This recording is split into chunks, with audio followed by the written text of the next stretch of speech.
Hi, hello, welcome back to the channel. My name is Ria and this is a video about how I write a second draft of a novel. So I wanted to make this video for a while now because I am currently working on the second draft of my high fantasy novel. I'm actually discovering a lot about how I write second drafts because this is the very first time that I'm writing the second draft of literally anything. So I'm learning a lot about my process and how my brain kind of works in this process. I was waiting to make this video because I wanted to wait and see what kind of came up as I was writing this and kind of collect all that information and organize it in a way that I could make a video about. So just in case anybody was curious how I write a second draft, welcome. And I have a list of things I want to talk about here, but I'm going to start with a little bit of background about how I write a first draft so you know kind of where I'm at in terms of progress. The first draft has to exist, the second draft has to make sense, and the third draft has to look nice.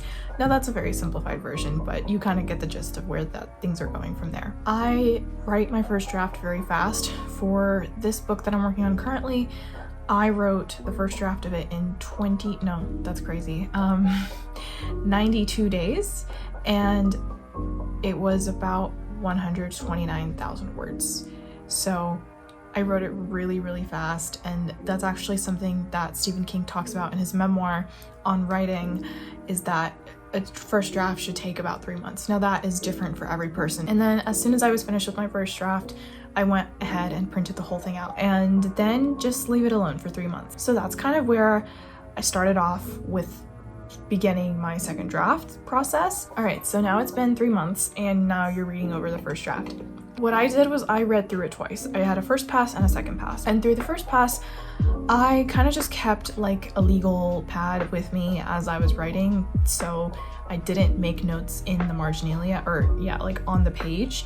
And I instead would write any notes that popped up just into the legal pad. And they were very high level developmental notes, stuff that was like, maybe we should move this subplot to the second book, or maybe we should move this character and introduce them earlier on. Like very big, high structure sort of things. Again, second draft is just so for it to make sense. So all I needed this draft to do was to explain those plot holes. But the biggest thing for me there was to not allow myself to make notes in the margins on the page and only write in the legal pad. So this is kind of what my legal pad looked like when I was working on it, like most legal pads do. And basically with every note that I wrote on a line, next to it in like the margin, I would write what chapter it's from.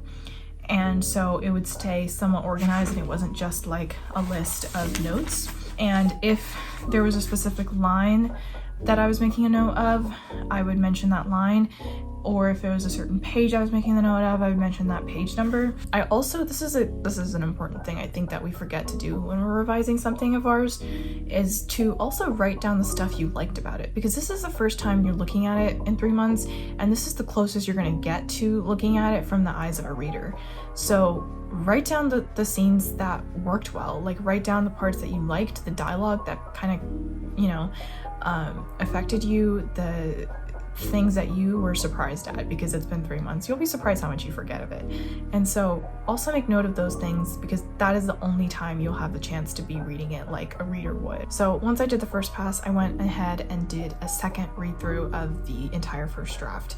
And this is a process that you really have to take your time with. Like I didn't rush this. I didn't do this in a week. I actually did this over the course of like a month. I really took my time with it. In the second pass, I allowed myself to write in the margins. I would make highlights of sentences that I liked. If I was making a note in the margin, I would highlight what sentence or paragraph I was making the note of, and I'll explain why. The other thing I did for the second pass was I actually read it backwards.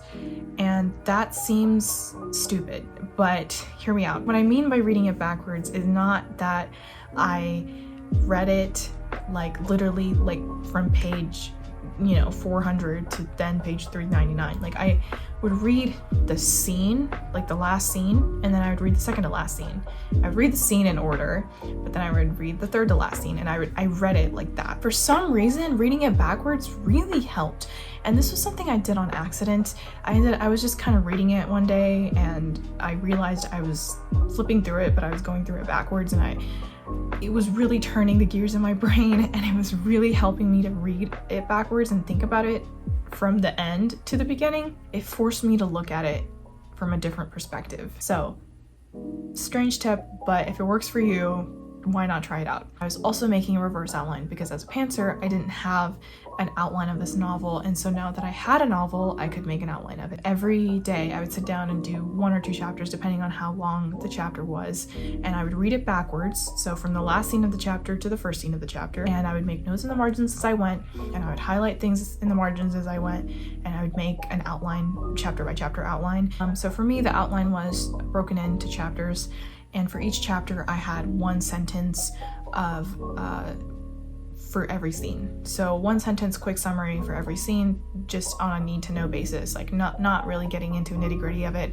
trying to keep those sentences as short as possible, but you know, making sure that I kind of talked about everything important that happened in the scene and the purpose that scene delivered. In addition to that outline, I had 2 other supporting documents, and one of them was a document of notes, all of the notes that I made. So this document was formatted very specifically for me. Essentially what I did with this document was break it down into chapters, but then within each chapter break it down into first pass and second pass. So first pass being all the notes I made when I read it through the first time, and second pass being all the notes I made when I read it through the second time. Like I said earlier, for the second pass, when I was making notes in the margins, I would highlight things. So the reason I did that was because when I'm drafting this document of all of my notes and I'm dividing it into first pass and second pass, it was super helpful for me to be able to say on page 79, this is the note that I wanted to make. So whenever I was going through, reading through those notes and going through the draft, I was able to know exactly where in the chapter that note was from and what page and what line even sometimes, and that was really helpful. Since all of my notes were handwritten, I eventually, at the end of reading it through the second time and finishing making the outline, when I was making the document of all my notes, I went through and typed up everything that was in this legal pad and everything that was in my first draft printed out that I made in the margins. The final document that I made for the second draft is just a combination of the outline and the notes that I made. So basically what I did with this document was I organized it so that I had the chapter, it was divided by chapters, and so I had the chapter and the outline of that chapter, and then below that I had it divided into first pass and second pass and put all the notes for that chapter. And even if there was a chapter that had no notes, I would still put the chapter title there, but leave everything under it blank and not put anything and move on to the next chapter. But that way everything was kind of in one place, and it was so organized and neat that I was able to find whatever I needed. And then there was a miscellaneous section at the end of my notes document and also my combined notes and outline document, in which there were just a bunch of general notes that didn't really fit in with any of the chapters, but just thoughts that I had about the story in general, or about a character or a setting that didn't really mold into one chapter or happened over multiple chapters. And then the last thing I want to say about this notes taking process is I kept a separate notebook to brainstorm things, because oftentimes as I was revising this draft or making notes to revise this draft, I came up with a lot of ideas that I didn't know how they would plan out or how they would play out in the end. So I kept just kind of like a notebook, a spiral notebook on the side, where I would just kind of scribble down some ideas that I had for the new draft and just sort of brainstorm. So that is the entire process of me reading through the first draft again, preparing to write the second draft. And finally, you're at the part where you start writing the second draft. Now this was super daunting for me. I was so nervous that I was gonna screw it up and it was just not gonna be that much better than the first draft, or it's just gonna be a waste of time, or it's gonna take too long, or I'm just gonna have to like quit halfway through. I had so many anxieties before I was starting writing this draft. Having that reverse outline, having those 3 documents, honestly was like a support system. Like, it got me through the second draft. I'm at almost 100,000 words and it flew by. I think I wrote this draft so much faster than the first one, and the first one was, like I said, 92 days. Some things that I did, I kept the printed version of the first draft with me at all times. I keep it next to my desk. I use it whenever I'm writing, because there are so many scenes in there that I'm either taking verbatim into the second draft, which I'll talk a little bit more about, or taking existing scenes and changing them a little bit because the plot changed and they need to be adjusted. Another thing that I kept on hand with me at all times are those 3 documents. I refer to them literally every time I sit down to write. And so like I said, I copy some things over verbatim from draft 1. And the reason is because 1, the plot changes haven't affected that specific scene. And that's great. That's cool for me because I can, hit my word count for that day and I can still make progress on the novel and I don't have to write as much. When I say copy them over, I don't, copy paste. I actually type those scenes out.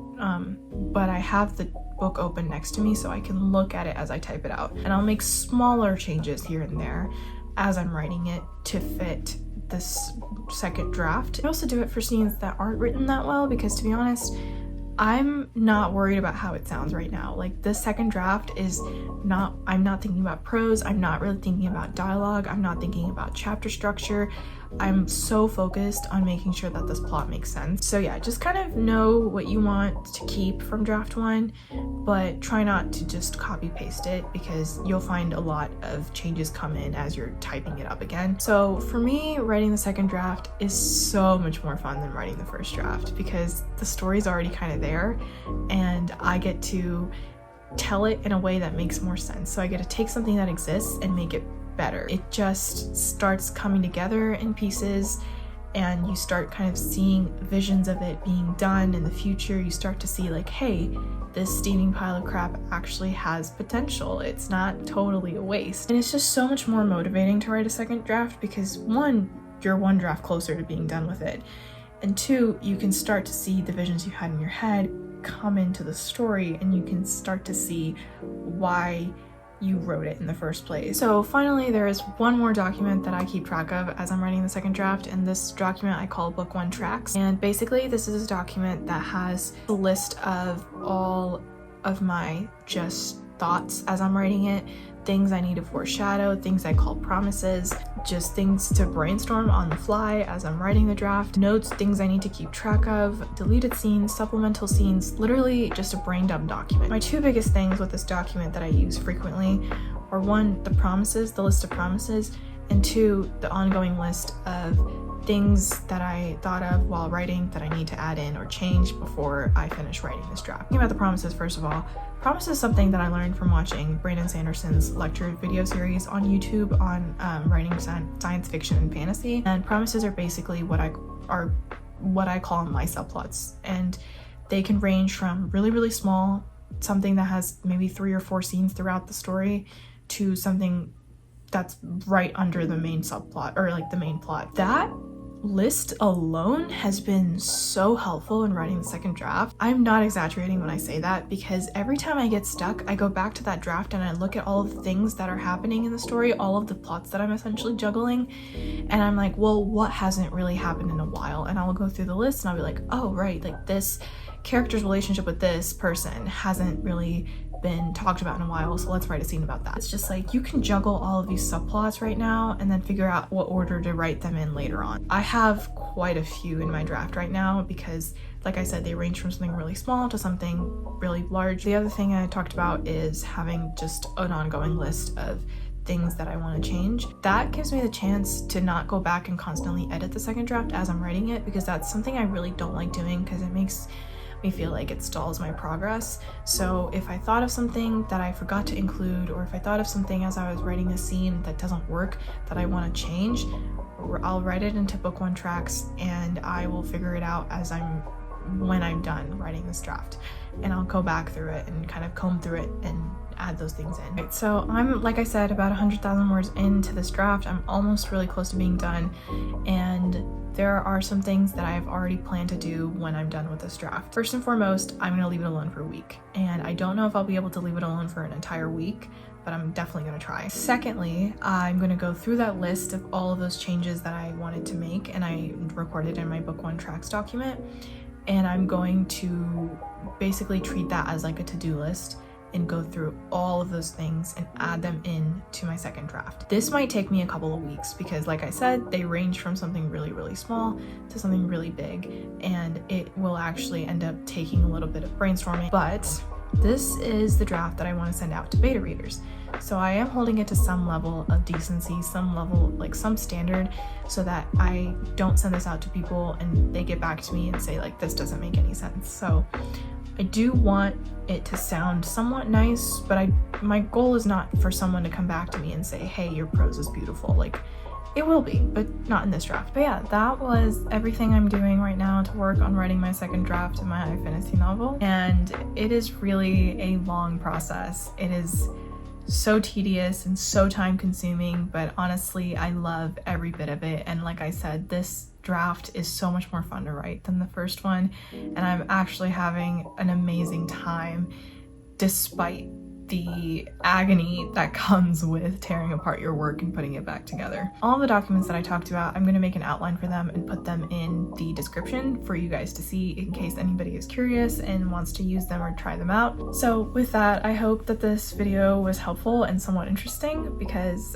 this is my first time writing a second draft, so I'm really kind of figuring these things out as I go, which is why I waited so long to make this video, because I kind of wanted to flesh out my process before I made a video talking about it. It seems like this has been working and it has gotten me this far, so I'm gonna consider that it's working. Thank you so much for watching. I'll link everything I talked about in the description, and I will see you guys in the next one. Bye.